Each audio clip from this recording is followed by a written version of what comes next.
Welcome back. We're so late, guys. I'm sorry. It was J Money's fault for making us go long, but it's the classic movies screening discussion time.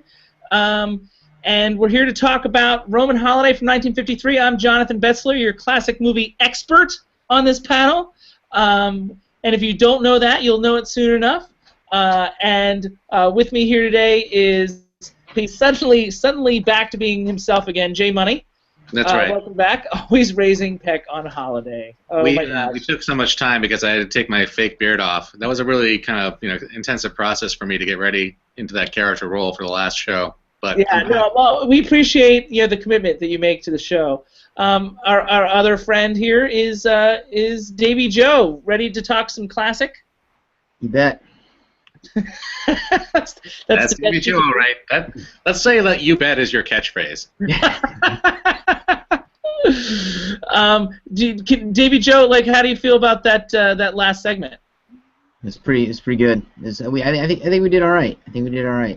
I'd say better than average. This is the best. He's supposed to be vamping everybody. He's terrible at this. All right, J Money, what'd you think? It's too late. The answer to the trivia question, if you saw on Facebook that our trivia question was had to do with the person who was the lead in this week's classic, won an Oscar for her role in this classic, and won a Tony in the same year. So the deal is this: Audrey Hepburn obviously won an Oscar for Roman Holiday in 1953. She took a night off from her Broadway show that night. She was doing a show called Ondine, O-N-D-I-N-E, and she would later on that same year, about 4 months later, she would win the Tony for that role. So she would become the first of two actresses to win an Oscar and a Tony in the same year. The second would be Ellen Burstyn in 1974, who won her Oscar for Alice Doesn't Live Here Anymore, and won her Tony for Same Time Next Year. The movie version of Same Time Next Year, for those of you who don't remember, featured Goldie Hawn instead of Ellen Burstyn. So that's a little bit of trivia. Let's time to talk about Roman Holiday. If you don't know the story, you will soon enough. So anyway, this is Audrey Hepburn. In Roman Holiday, she plays a princess, from Princess Anya from an unspecified European nation, visiting Rome on a goodwill tour of sorts. But she's young and she's frustrated with her regimented lifestyle, so she escapes her guardians and sort of goes to explore Rome a little bit. And she's unaware that they drugged her to help her sleep better that night. Sort of one of those oldie-timey Hollywoody type twists. And it's in this dreamy, sleepy state that she runs into newspaperman Joe Bradley. How's that for an American newspaperman name? Joe Bradley, who, after realizing who she is, tries to surreptitiously use her to get an exclusive on the popular princess. So now you own this movie, right, J Money? I do. So, and Davy Joe, had you seen it before?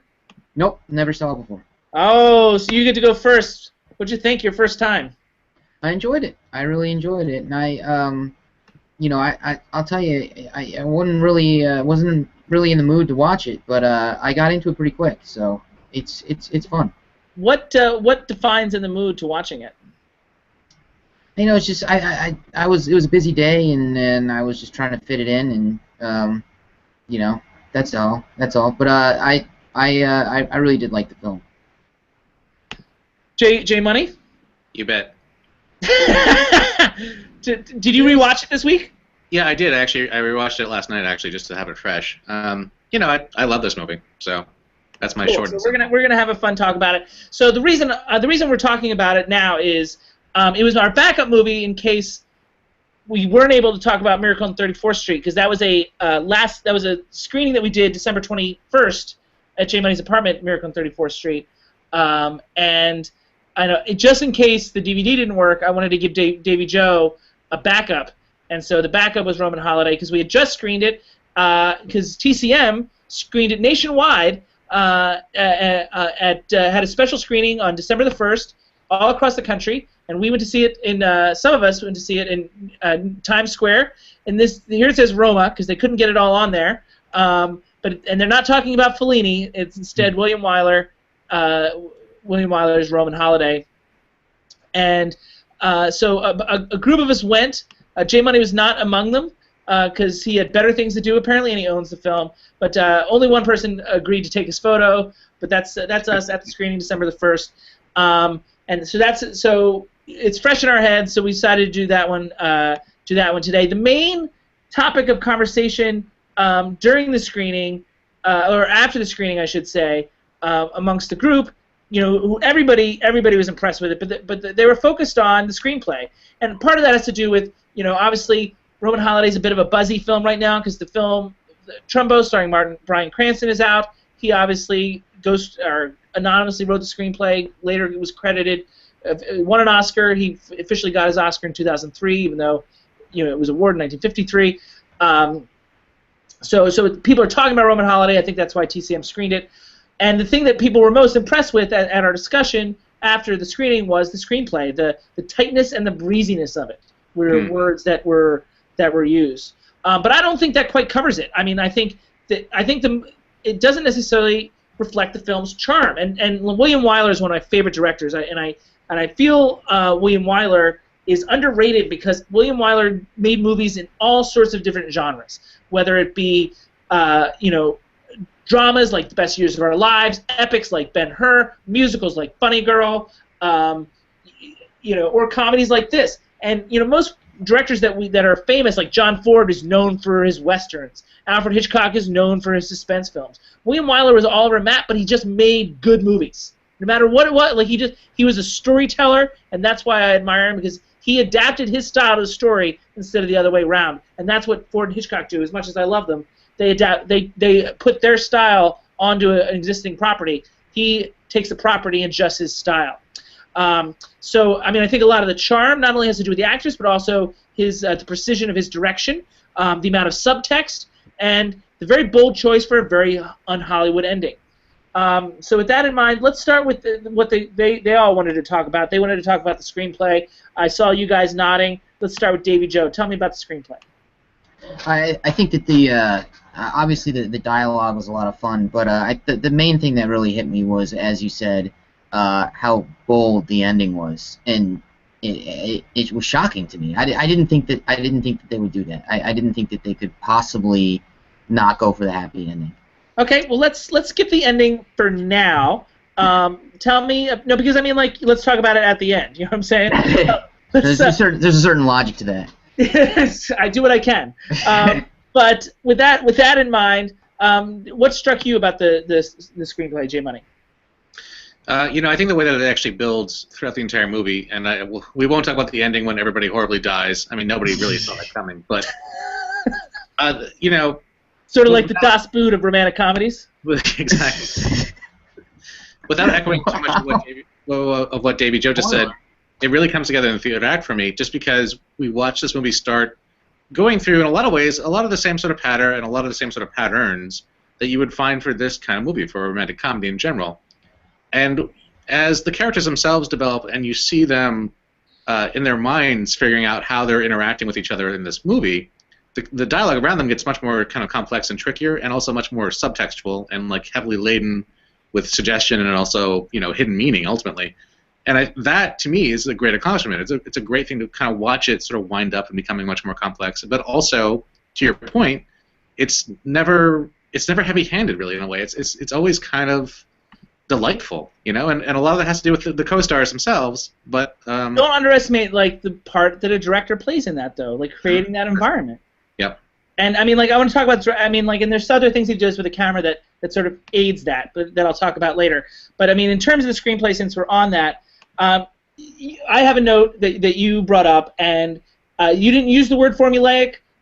You use like the type of story that we've seen before, but I think I'm going to use the word formulaic. But it's perfect. Like, it is formulaic in the way without seeming so. It's exactly what you want a screenplay to be. Like, it flows naturally. Everything feels okay, but it is such the screenwriting A to B to C that they teach you that so many others try to. They use the formula, the math to try and tell the story, but they can't make it flow as easily as Trumbo does, at least with this screenplay. Yeah, and just to be clear, what I was saying with the formula part of it, to me, it's really just the first act that kind of feels formulaic.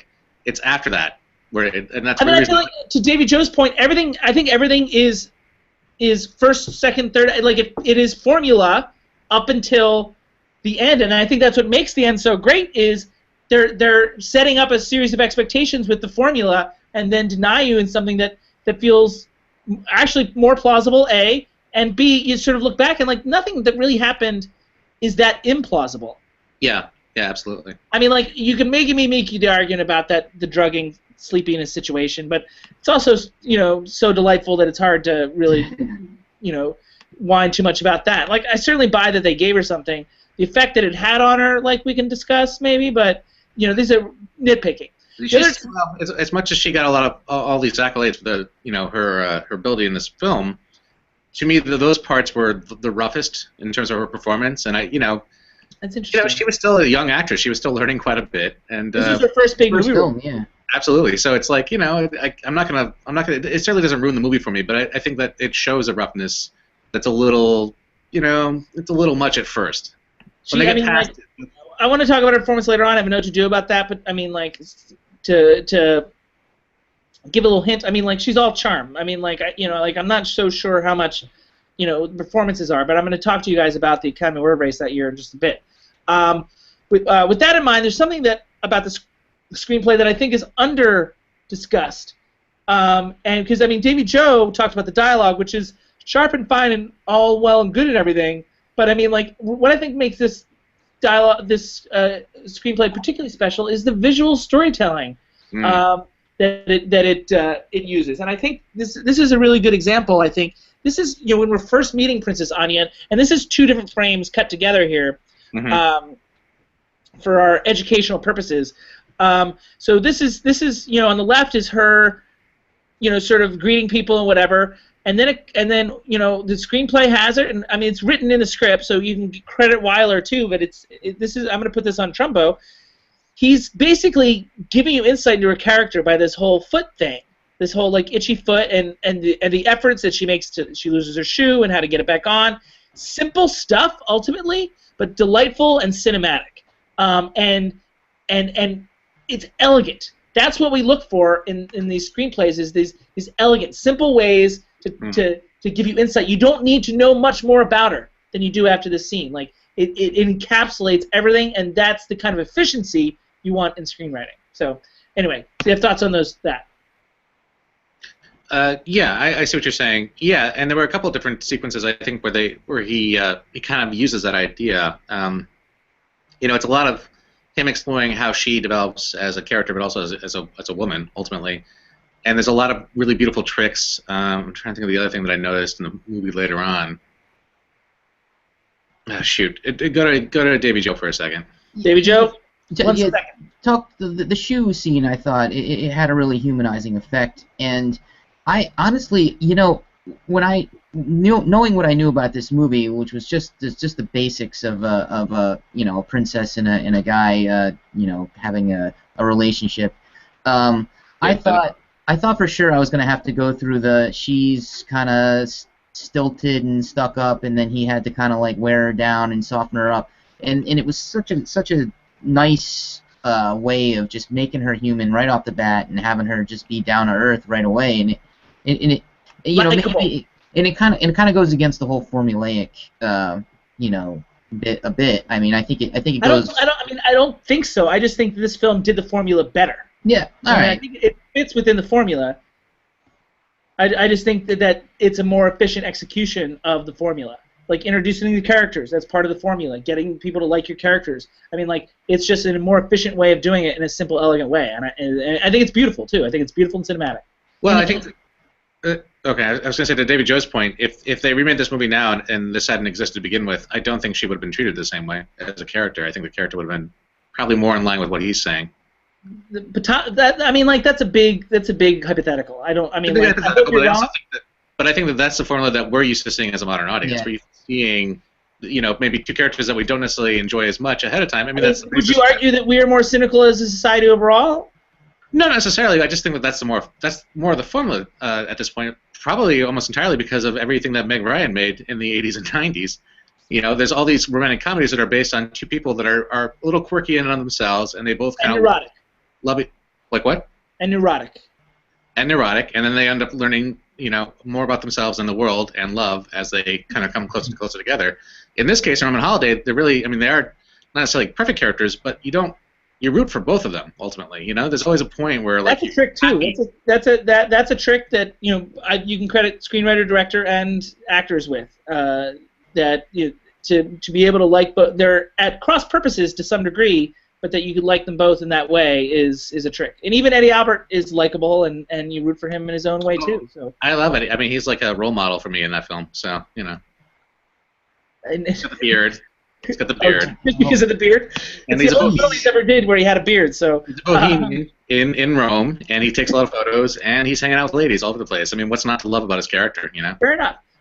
So with that said, we dipped our toe in this. So I'm going to jump around and talk more about the direction before we go back to Audrey's performance.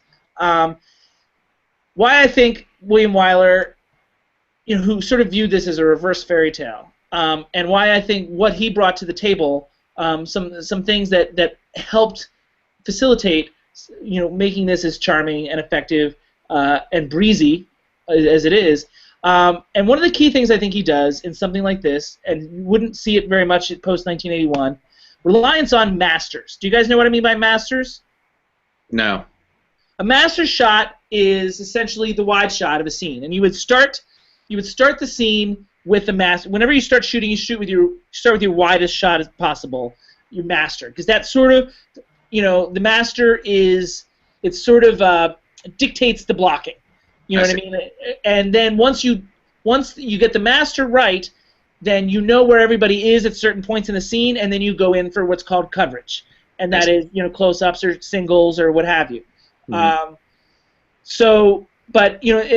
This is an example of this scene goes on in the apartment, and there's a lot of physical comedy here. He's about to put her onto the bed and then roll her onto another bed, and there's some crossings and things like that.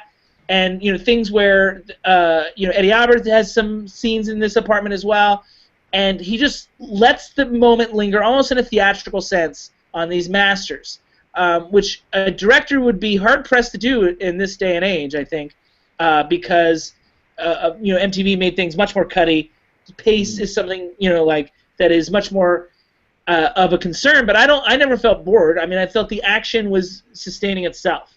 So that's one thing I think, the reliance on masters. Here's another scene that relied on masters. They held on that 3-shot. This is a 2-shot, but once Eddie Albert comes into this scene, they held on that 3-shot for a while, and he's kicking him under the table, and there's all this stuff going on.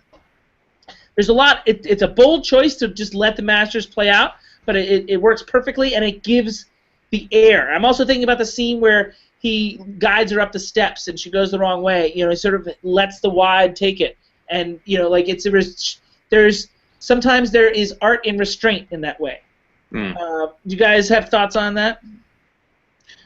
Well, it strikes me that I don't know. You know more about his process in putting this movie together than I do, but especially since they were shooting on location so many times, it makes a lot of sense for him to have done that. It seems like it makes a lot of sense. Well, that's funny because that's in direct contrast to my next point. Because I was referring mainly interiors and scenes. The other thing I think he doesn't do is oversell Rome. They go to all the places. They go to the Colosseum, and they go to the Spanish Steps. But Around the World in 80 Days is an example of a bad use of a location. It's an extended travelogue, I think, Around the World in 80 Days. I don't know if you guys have seen that film from 1956. But they're in Rome, and they're on location, but the scenes still take precedence. You know what I mean? Maybe they'll have one quick wide shot, but they won't let it linger. On the super wide that shows the location, they're focused on the characters, and he never really loses sight of that. Yeah, I agree that the focus never leaves the characters, but I think that the setting itself is incredibly omnipresent in everything that they do. But not overly so. I mean, I feel like there's again a restraint. I feel like there could easily be Rome montages, throughout the movie, and make it too much of a character. Certainly, it doesn't detract from anything. I just think that this movie is, a lot of ways, about a setting. I mean, and not in a negative way. I don't think this is a movie that is just a tourist brochure for Rome. But especially since it was one of the first, or the first time, I believe, that they ever filmed outside the country for this kind of stuff. a lot of the natural qualities of where they're shooting really kind of, I think, add to the scenes. And I guess that's why I was saying, in terms of the I masters. believe it adds to naturalism, but I don't feel. I mean, I don't know. I think we're coming at it from the same point of view, but different. Like, I mean, I don't feel like. I feel like it would have been very easy, and a lot of you talk about directors today, it would have been very easy for them to overdo that. And I feel like they went to the locations, but they were always performing scenes at these locations, like that one at the Spanish Steps. They have the Coliseum scene. You know what I mean? Like they're not like rubbing your face that they're in Rome. It's omnipresent without being oversaturated. Right, but I'm not suggesting that they're rubbing your face in it either. I'm just saying that it is a very large part of the film, one way or the other. I don't think it's something that's. I guess we're in agreement. I mean, like, do you see what my point is? That I think this is a strong directorial choice. Yeah. Maybe Joe, do you agree with one of us more? I think that you guys are doing what you do, where you both think the same thing and then you fight about it. But I think your point is right on the money, which is probably a misnomer there. Just because it could have easily fallen into that trap, and it could have just been like, this is not the Travel Channel. This is a film. It's a movie, and it's telling a story. So it's good to have a setting, but yeah, I mean, I agree. I agree 100%. It's in no way is the setting or the fact that they're in Rome or any of the exterior photography is it contrived. In no way is it heavy. Like it's not. It doesn't feel like again to my point. Right. It doesn't feel like it's being a thing. All I'm saying is that it is really well done in terms of the way that it is used as a setting ultimately. Yeah. All right. Well, we're on the same page. The other thing that is really hard to teach, and believe me, I work with a lot of comedy directors, and William Wyler did not do a ton of comedies. But I mean, like it is something that the director and in some cases the editor and the actors they work on very carefully, and that's comic timing, and it's not easy. And J-Man, I think you know this. Mm-hmm. And this is probably one of the more famous scenes. But I mean, I think a lot of it has to do with the timing of what goes on here at the Mouth of Truth.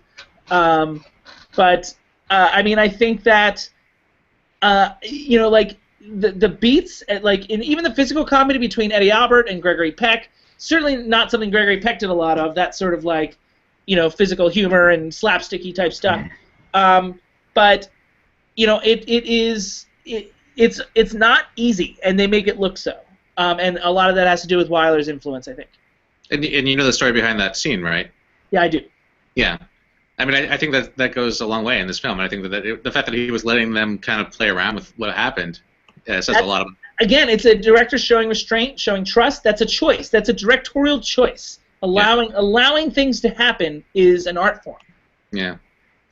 I feel like I'm like William Wyler's biographer here, or I'm working for his estate somehow. But I mean, I'm a big fan, obviously. The other element that I think he brings to the table that Davey talked about briefly, and I think you both did, is the subtext, and that's not just the script. I mean, I think about this shot and the meaning going on this shot, and this will lead us into the discussion of the ending. But I mean, that is William Wyler at his best. Capturing the glances, the looks in the eyes, back and forth, and making that moment really fly. So these are the elements that I think William Wyler brings to the table that makes this a special movie. I mean, I think I just listed a bunch of movies that he did. I think there's no accident that they're all great movies. It's not like he just happened to stumble upon great scripts. It's about his execution. So this leads us into, they're sort of tied together, this idea of subtext and the ending, because to Jay Money's point, the subtext started to really creep up in the third act. So I mean, there's these sort of go hand in hand. So what else did you guys want to say about the ending? Davey, I started to cut you off earlier about it. No, I like the fact that the ending is kind of not what you'd expect, but what you would expect maybe in real life. It's very realistic in it, and it hits the right tone, and it would have been really easy to go the other way with it. J Money. Yeah, for me, it's like the ending changes the movie dynamically in terms of how I might think about it later. If it had ended with them, ending up in a Hollywood type relationship, and her either renouncing the throne or something, or him becoming a prince or something like that. That, to me, that almost would have robbed the power that each of the characters sort of develops as they go through this role. You know, this movie ultimately ends with her realizing herself as a woman and also as a leader, which is actually a very we were talking about, like, you know, sort of feminist roles earlier. It's actually a very progressive, I think, depiction of her in this film. Just the way that she ends up. She ends up being a commanding, sort of, you know, larger than life person in some ways, because she goes through a process where she finds that in herself. Yeah, and she acknowledges. Yeah, exactly. I mean, it's about her journey, and she acknowledges her responsibility. She acknowledges her responsibility, and also it's not to the detriment of her, like, becoming, you know, involved in a relationship. It's not because she had to sacrifice another aspect of her life to do it, or sacrifice, you know, the more important part of her life to do it. I think she feels some bittersweet feelings about it. Some youthful. Absolutely. But and they both do. But they also, what's so wonderful about it is seeing how they both recognize what the reality of the situation is, and the way that they both kind of, you know, rectify that in their minds, but silently. You know, we're watching it all play out between them, absolutely silently, the entire scene, and that is wonderful. It's an amazing thing that they do with that. So we talked about Audrey Hepburn's performance, and I sort of hinted that it was all charm, which is not necessarily a bad thing. It certainly works for this movie. It fits perfectly. But in terms of her winning the Best Actress Oscar, you know, it's a bit of a question mark, you know, potentially, historically speaking. So I wanted to throw you guys the names of the other nominees that year and see if you guys had seen anything, and would you still have voted for Audrey Hepburn regardless. The other nominees were Ava Gardner in Mogambo, Leslie Caron in Lily. Leslie Caron and Audrey Hepburn's career would sort of like be tied for a long time, especially throughout the 50s. Deborah Kerr in From Here to Eternity, which would win Best Picture that year, and Maggie McNamara in The Moon is Blue. Have you guys seen any of those films? Nope. I saw From Here to Eternity like a long time ago. That's too bad. But you know Deborah Kerr in general. Yeah, I mean, roughly. You know, just quickly, the answer to your question for me is no. I wouldn't have given Audrey Hepburn an Oscar. It was her first, like, role in a movie. But I mean, like, in fairness, those other performances aren't. There's not one where you go, like, having seen all these films, there's not one where you go, oh well, easily it's this one. It's not. So I guess my point is, as much as it's all charm, I have a hard time making a really good, like, an automatic case for any of the other ones, except, I mean, I probably, for me, would have voted for, this is Maggie McNamara in The Moon is Blue. The Moon is Blue is a film by Otto Preminger, who, if you have seen the film Trumbo, he is depicted in that film. And Otto Preminger, and The Moon is Blue is probably most famous for being the first movie in history, first Hollywood movie anyway, in which the word virgin is said out loud. So that's sort of like Otto Preminger always sort of breaking down barriers. He would also go on to do Carmen Jones and the Man with the Golden Arm, and always sort of, you know, testing the limits of Hollywood tolerance.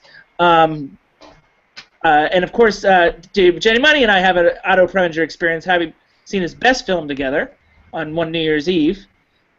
Oh yes, that was fantastic. Laura, Jay Money and I saw Laura together. Jurassic World 3, right? 4 or 5 years ago. Right. So yeah, I can make an argument for Maggie McNamara, but of course Maggie McNamara's career did not continue much where Audrey Hepburn's did. So it seems like they made the right choice. At least in terms of posterity.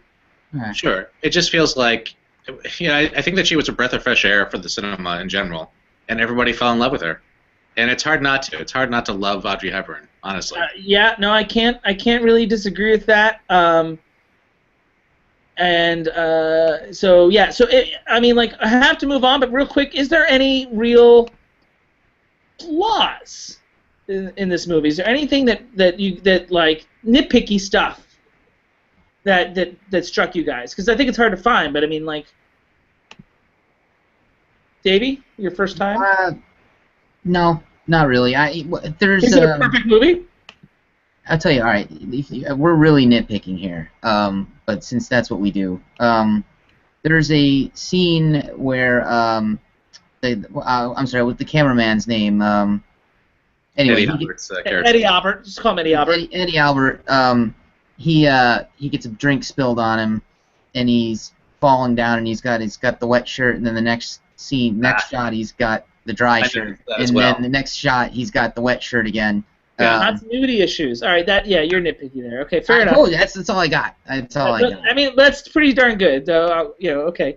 And is it a perfect movie, J Money? Well, for me, there are still problems with some of the performances. I mean, both, like I was saying in the beginning, Audrey Hepburn stuff feels a little bit rough around the edges. Gregory Peck, to me, actually feels like he doesn't quite find his voice till about halfway through the film, from my point of view. Eddie Albert, I really love the character, but the physical comedy can be a little bit too heavy-handed, a little bit too overstated. I don't know if that's really more of a generational thing or not. So, it's a great romantic comedy. It's a great movie. Is it the perfect movie or the perfect romantic comedy? It's not necessarily the perfect movie. It might be the perfect romantic comedy. It's really, really good. It's really, really good. But it still has to be subjected to the classic movie Showdown. So most of you, like, you've been watching our shows for the next for the last 10 months. You're big fans of ours. I know. So you probably know the rules. Davy Joe, do you want to try your hand at these rules again? Yeah, sure. Make it real natural. Like easy off the tongue. All right, so the seeding criteria varies from bracket to bracket. The films are JB-hosted screenings. They need to be at least 15 years old. Voters are eligible if they see both films within a 12-month period. Also, they need to be viewed in JB's presence. JB is ineligible to vote, but he can break a tie. So, that was very, very good, Davy Joe. What do you think, J Money? He did a good job there, yeah? He is a professional, hands down. Well, I don't know about that, but he did a real good job that time. I'm giving him the benefit of the doubt. So that's the basic idea. I mean, in this case, I didn't host a screening, but I organized the outing, so that counts. So it counts. And it was great to see it on the big screen. And it goes up against another film we saw on a big screen in the summer in Bryant Park here in New York. Roman Holiday, it's the Best Picture losers bracket, which J Money in his graphic has really emphasized the loser part of it. But the idea is Best Picture nominees that didn't win. The loser part of it connotes they're bad films, but they're obviously not. Roman Holiday is a 15 seed, and it goes up against number 2 seed, Chinatown, which we saw in Bryant Park. And gosh darn it, if there aren't like 2 of the most perfect scripts. I mean, like, I know we just said it's not a perfect movie, it's some issues with some of the things, but in terms of like solid screenplays, this is a battle. And so and that was the main discussion of the group that had to make this choice. You guys have both seen Chinatown recently. It's come up several times. It hasn't lost yet. It feels like it comes up every goddamn week, frankly. It's coming up more times too. Pinocchio. But I mean, we'll eventually get past it. I promise. Davy Joe, you go first. I mean, part of me wants to just vote for Roman Holiday so we can get Chinatown to go away. But Chinatown's better. I'll vote for Chinatown. Why do you want Chinatown to go away? I have nothing else to say about it. It's great. It's a great film. So you just want it to go away for your own, like, your own boredom with it on this show. Yeah, and I'm also just being a jerk. It's a great movie. And I would vote for Chinatown. J Money. Chinatown. As much as I hate admitting it, Chinatown wins out for me in this one. Why do you hate admitting it? For very similar reasons to what Davey Joe just laid out. Because Chinatown is a juggernaut that has just won throughout the entire year of us doing this at this point. Well, I mean, it's good. Yes, it is good. This was probably the closest call for me, I think. I'm trying to think back about all the ones we've done. It's really hard. It almost breaks my heart. Apocalypse Now, I think. I voted for Apocalypse Now, I think. Not that it mattered, but... Yeah, I don't know. I might like Roman Holiday more than I like Apocalypse Now. It's hard to say. It breaks my heart to say that Roman Holiday is not going to win out in this situation, but I do think Chinatown is the superior movie. I don't know if that's, again, maybe generational for some reasons. I mean, I think it's a more modern movie. I think that just the fact that we're men. It's more. It's also more complicated for what it's worth. What's that? It's more complicated. It's more intricate. It's certainly more complicated. It's more intricate. It's also, a crime thriller, and we're all guys that like that, so that's part of it. I don't know. Yeah, no, it's true. It's true. And we didn't have a lot of females show up for the Roman holiday screening, strangely enough. Well, that's on them then. This is all their fault. I invited plenty. Believe you me, I invite the ladies out all the time. It's shocking that they didn't come. All right, that's enough out of Davy Joe. But the winner was Chinatown, and yeah, I mean, but also Chinatown's a 2 seed for a reason. Yeah, no, I understand. I mean, like it is one of the favorites. It'll be interesting to on this list when Chinatown comes up against the #1 seed, and it is in the bracket, I believe, with the overall #1 seed, which is a film that we've already talked about. And I'm not gonna that might be a Final Four, or I guess a Elite 8. It would be an Elite 8 matchup. Only Davy Joe in his Syracuse hoodie knows what I'm talking about. But it would be more. That would be further on down the line that they would meet. But that would be interesting. I'm not going to tell you what it is because I don't want to have you guys opine about it now. JB, could you ever theoretically actually get to your #1 seeds for this show? I mean, we've talked about #1 seeds. I mean, could you ever come to the end of the pile and say this is the movie that wins?